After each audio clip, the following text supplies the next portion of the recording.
ఓం శ్రీ సాయిరామ్. సత్యోపనిషత్ గ్రంథం నుండి కొంత భాగం తెలుసుకుందాం. సాయిరామ్. ప్రశ్న: ఈనాడు అన్ని రంగాల్లోనూ మార్పు అవసరం.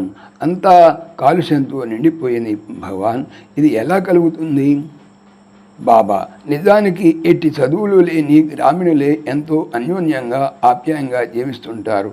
పట్టణవాసులు, విద్యావంతులు, ఉద్యోగస్తులు మాత్రం ఈర్ష్య, ద్వేష, అసూయ, అహంకారాలతో నిండి ఉన్నారు. మార్పు రావాలి. దానికి ప్రప్రథమంలో మంచి విషయాలను వినాలి. దీనిని శ్రవణం అన్నారు. దీంతో సరిపోదు, వినదాన్ని జ్ఞప్తించుకొని నెమరు వేసుకోవాలి. దీనిని మననం అన్నారు. ఇక మూడవది ప్రధానమైనది ఆచరణ. వినదాన్ని మననం చేసుకున్న దాన్ని ఆచరణలో పెట్టాలి. దీన్ని నిధిధ్యాస అన్నారు. దీనికి ఒక ఉదాహరణ: ముందు వంటగదిలో వండాలి, వండిన పదార్థాన్ని భుజించాలి. ఆ తర్వాత తిన్న ఆహారం జీర్ణమై సర్వాంగాలకు సరఫరా కావాలి. అదే ప్రకారం శ్రవణమును వండడంతోనూ, మననమును తినటంతోనూ, నిధిధ్యాసను తిన్నదాన్ని జీర్ణించుకోవడంతోనూ పోల్చవచ్చును. సాయిరామ్.